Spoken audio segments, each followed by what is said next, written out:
And we are going to get into why Shuli Network's branding is just so deplorable. I don't know what they're doing. Like, Shuli seems like he does not want an audience, and he is just not growing his audience. He's running off his audience. As this graph will demonstrate, I am no longer a fan of Shuli. Ever since I heard of Carl in 2020, I have become a bigger fan of his. And Stuttering John may not agree with me on that, but I am a huge fan of Carl Hamburger and his podcasts, whatever type of cast. It's pretty fun. Meanwhile, Shuli, I was aware of for 16 years and was completely indifferent. For about 8 months, I was a fan, and even more so than Carl for a very short amount of time, until this fan became stillborn, and I really thought that actively dislike was as far down as you could go on this scale. But Shuli found a way to bottom it out, and now I am a content creating detractor. It was so fun what he was doing with the Shuli Network at the beginning of the year. What happened? Lily Tomlin, do you have any explanation? No! God damn it! You fucked it up! God damn you! That's all we can say is that he fucked it up. God damn him. So we have a why Shuli stinks and Carl doesn't scale to really illustrate my point. I don't want you to get distracted by the other show topics, so I have put a pelican and a horse in the Hamptons over those topics while we talk about today's subject, the show, the branding of what Carl and Shuli are doing. Carl has Jocktober 2.0 with his Who Are These podcasts that he broadcasts twice a week, and he is now a professional podcaster. He used to be a marketing professional, but now he is a full-time podcaster thanks to the exploits of Who Are These Podcasts and Who Are These Socials, his social media show. And I do have to give it to that club-footed fuckface for continuing to broadcast with Blind Mike, who is superior in every way. But Carl keeps showing up, showing his inferiority to Blind Mike, and that's just good on him. We have a true crime show for men that he also does with Vinny Paulino on Monday, my absolute favorite true crime show on the air today. Meanwhile, Shuli has the same show with a different title. What do I mean by that? We've got a graph to show you what I mean by that. You see, Miserable Men was on Sirius XM, and I think it's really cool that Shuli got that name away from Sirius XM. But his entire network is just that with a different name. Let's actually go to a clip of Miserable Men. I used to love this show. Bob Levy attempting to pronounce words in a password type fashion just really made my day. Dillon from somewhere, $5. John had. You can do it. John had deteriorated horribly. Oh, over the years. Good work, Chief. KC is still pretty. Yep. Wow.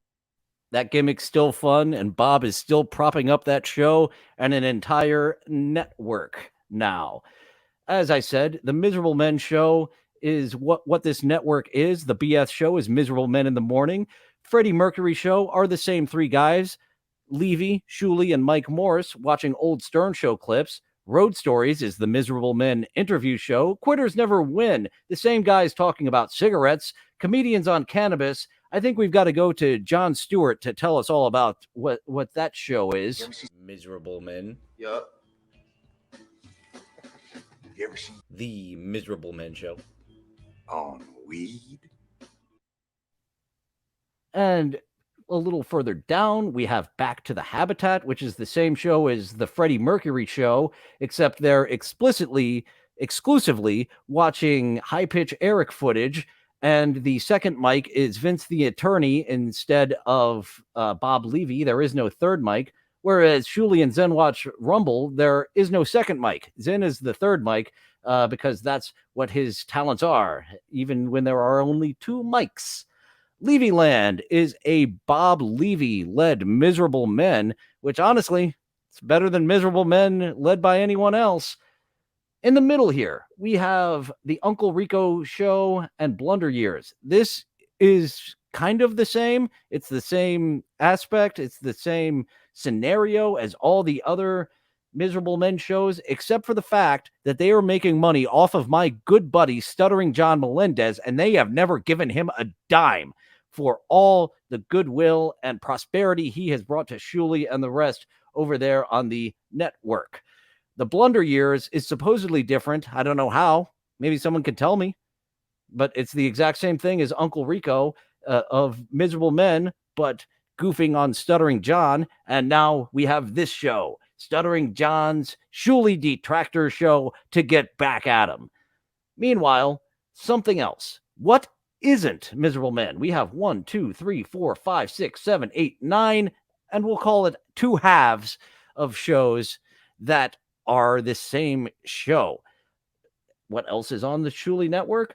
These three in red, I just assumed were Levy, Morse, and Shuli, once again talking about stuff, watching clips, and reacting, because that's all the network is. That's what they've trained me to believe this network is. So I was unaware that Shuli was attempting to leech fans off of established programming, because I didn't know these people. But it didn't work. He got rid of them. And I would like to bring your attention to the bottom in the pink. When Shuli was talking about making this network a thing and that there were exciting things going on at the network, I thought it would be like Howard 101 and, like Riley Martin or whoever would get a show inside the porn actor's studio.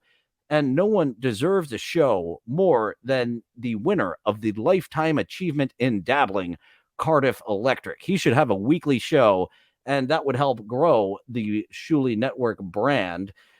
And also a rotating dabbler showcase would have been nice, and to give back to the fans. He was talking about doing this in February, but then never did because it's too much work. He saw how much work it was. Lazy Shuli was said, no, there's actually not exciting things going on in the network. The whole network was a joke once he realized he couldn't be lazy and do exciting things at his network. So he's just doing boring things over at the Shuli network.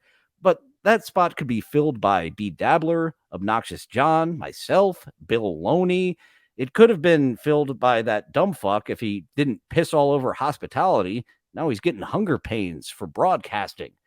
We have in blue, Rock Bottom with Ray DeVito and Indefensible with Pat Dixon.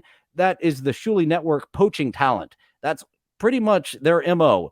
Bob Levy was poached from Misery Loves Company. Ray DeVito was poached from Misery Loves Company. And Ray, your kindness is being mistook for a mental deficiency. Those boys are not your friends. Get off that fucking network.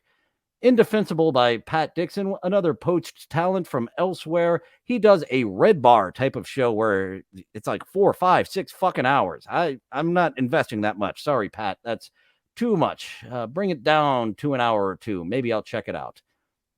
We do have One-on-One with Robert Levy, a fantastic prank show. I really enjoy that show. I cannot lie, except for the second half where it degenerates into the Miserable Men talking about a prank show. Out of the Coffin, Bob Levy's solo show, and last and absolutely least, Men Are Talking with Anthony Zenhauser. Maybe Zenhauser is a talented stand-up, maybe not, I don't know. He isn't with broadcasting. No, that's just a hard pass on anything Zenhauser. So that is how the Shuli Network is failing at branding 101 by just bringing us the same shit over and over again and getting us unexcited for anything new because we expect it to just be the same shit. Oh, what's this one? Stuttering Johnson. Hey, I did not approve that. Who put this in? This is making fun of my buddy, Stuttering John. Get it?